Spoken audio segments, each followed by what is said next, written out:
स्वागत है सभी का। इस वीडियो में हम प्रश्नावली 1.3 यानी चैप्टर 1.3 पूर्णांक कर रहे थे, उसका तीसरा और चौथा प्रश्न करेंगे। बिल्कुल आसान से प्रश्न है ये। तीसरा प्रश्न क्या है कि किसी भी पूर्णांक a के लिए -1 गुणा a किसके समान है। a क्या है? एक पूर्णांक है, और पूर्णांक मैं आपको बता चुका हूं कि कोई भी इस प्रकार की संख्या है -3, -2, -1, 0, 1, 2, 3, 4, इतनी ही नहीं, ये दोनों तरफ मैं डॉट डॉट डॉट लगा रहा हूं, इसका मतलब ये दोनों तरफ बढ़ती जाएंगी। ये संख्याएं पूर्णांक होती हैं, और इसमें से यदि किसी भी पूर्णांक को हमें -1 से गुणा करें, किससे गुणा करें? -1 से गुणा करें तो क्या आएगा, ये हमें बताना है। तो मैंने आपको बताया, पिछले सवाल में भी बताया था कि -1 से गुणा करने पर सिर्फ चिन्ह बदलता है संख्या का, और कुछ भी उस पर फर्क नहीं पड़ता। 1 से गुणा करने पर कोई फर्क नहीं पड़ता, और -1 है तो सिर्फ क्या बदल जाएगा? उसका साइन बदल जाएगा। पॉजिटिव है तो नेगेटिव हो जाएगा, नेगेटिव है तो पॉजिटिव हो जाएगा। तो इसका आंसर आप कैसे लिखोगे? -1 इंटू ए को -1 से गुणा करने पर -a आ जाएगा। बस यही इसका आंसर है। दूसरा देखो, दूसरे में ए बी सी 3 दे रखे हैं हमें। ये पहला हो गया, ये दूसरा। वह पूर्णांक ज्ञात कीजिए जिसका -1 के साथ गुणनफल ये है ABC। मतलब एक ऐसा इंटीजर ज्ञात करना है, ऐसा पूर्णांक जिसको -1 के साथ मल्टीप्लाई हम कर दें तो -22 आ जाए, 37 आ जाए, 0 आ जाए। अब अभी हमने सवाल में क्या देखा? -1 से गुणा करने पर क्या होता है? चिन्ह बदल जाता है। तो -1 से किसको गुणा किया तब 22 आया? -1 से किसको गुणा करेंगे कि आगे -22 आ जाए? बताओ। 22 से गुणा करेंगे, -1 से गुणा करने पर सिर्फ चिन्ह बदलेगा। तो -1 को 22 से गुणा करोगे, -22 आ जाएगा। दूसरा बी क्या है? 37। -1 को किससे गुणा करने पर 37 आएगा? -1 को -37 से गुणा करोगे तो क्या आ जाएगा? प्लस का 37। -37 से -1 को गुणा किया, +37, यानी -1 से गुणा करने पर चिन्ह बदलता है। तो जो आपको कह रखा है कि वह पूर्णांक ज्ञात करो कि -1 के साथ गुणनफल -22 हो जाए, तो -22 किसका गुणनफल होगा? 22 का। 37 किसका गुणनफल होगा? -37 का। 0 किसका गुणनफल होगा? 0 का ही, क्योंकि 0 में तो प्लस माइनस होता ही नहीं। मैंने आपको बताया था कि 0 न तो धनात्मक पूर्णांक है न ही ऋणात्मक पूर्णांक है। 0 is neither A negative integer nor a positive integer. Negative positive दोनों नहीं होता ये। तो पहले का उत्तर तो क्या हो जाएगा? 22। सीधा ही लिख देना, कोई दिक्कत नहीं है इसमें कि -1 को 22 से गुणा करने पर, या आप लिखाना चाहो तो इतना ऐसे लिख सकते हो, -1 गुणा 22 बराबर -22 आता है, इसलिए वह पूर्णांक होगा 22। ऐसे पूरा लिखना चाहो तो पूरा लिख देना। इसी प्रकार से दूसरा लिख देना इसका, बी 37। -1 को किससे गुणा करने पर 37 आता है? -1 को -37 से गुणा करेंगे तो क्या आएगा? प्लस का 37 आएगा।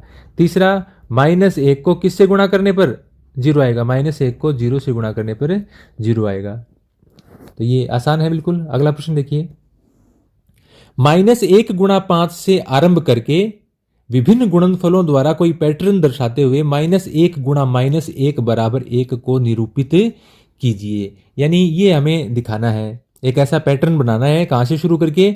-1 गुणा 5 से स्टार्ट करके, और ऐसे ही गुणा के चिन्ह का यानी मल्टीप्लिकेशन का प्रयोग करते हुए, और एक पैटर्न बना के हमें -1 गुणा -1 बराबर 1 होता है, ये हमें दर्शाना है। बाकी हमें पता ही है -1 को -1 से गुणा करने पर क्या आता है? प्लस का 1 आता है।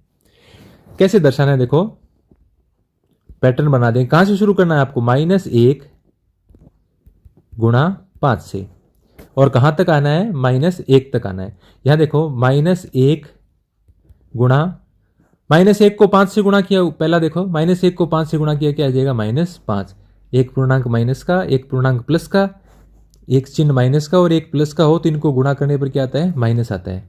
फिर -1 को अब कम करते जाओ इससे, -1 को 4 से गुणा करोगे, -4, 4 एकम 4। फिर -1 को 3 से मल्टीप्लाई करेंगे तो -3 एकम 3। -1 को 2 से मल्टीप्लाई करेंगे तो -2 एकम 2, क्योंकि एक माइनस और एक प्लस का साइन है, तो मल्टीप्लाई करने पर यानी गुणा करने पर माइनस आएगा। फिर -1 को कम करते जा रहा हूं, देखो 5, 4, 3, 2, फिर क्या आएगा 1, -1 को 1 से गुणा करेंगे क्या आएगा -1, 1 एकम 1 और चिन्ह 1 माइनस 1 प्लस है तो माइनस आ गया। फिर मैं साइड में लिख रहा हूं यहाँ पैटर्न थोड़ा सा, क्या आ गया अब ये 5 4 3 2 1, 1 के बाद में क्या आता है 0, बाईं तरफ सिर्फ माइनस चल रहा है, देखो यहाँ पर -1 -1, -1 को किससे गुणा करेंगे 0 से, 0 से किसी को भी गुणा कर दो क्या आता है 0। फिर और चलते जाओ, -1 को देखो यहाँ मैं दूसरा पद है जो उसको गुणा में लिख रहा हूँ, दूसरी संख्या उसको कम कर रहा हूँ, 5 4 3 2 1 0, 0 से कम क्या होता है -1, और -1 को -1 से गुणा करने पर क्या आता है 1 आता है। यही हमारा पैटर्न में देखो ये निरूपित करना था। अब इसमें जो आंसर बुक में दे रखा है वो पूरा लिखने की आवश्यकता नहीं है बिल्कुल भी, उसमें जो आगे पैटर्न में जोड़ रखा है उसका कोई तुक नहीं बनता। यहां आप सिर्फ इतना देखना, आपको संख्या रेखा ध्यान में रखो, आप नंबर लाइन होती है 0 1 2 3 4 और बाईं तरफ -1 -2 -3 -4 इस प्रकार से होते हैं। तो संख्या रेखा पर हम नंबर कम करते जा रहे थे, 5 से शुरू किया, बाईं तरफ तो हमें सिर्फ यहाँ देखो -1, यहाँ भी -1, यहाँ -1 ही रखना है हमें, और दूसरी तरफ 5 से कम करते करते हमें कहाँ तक आना है -1 तक आना है।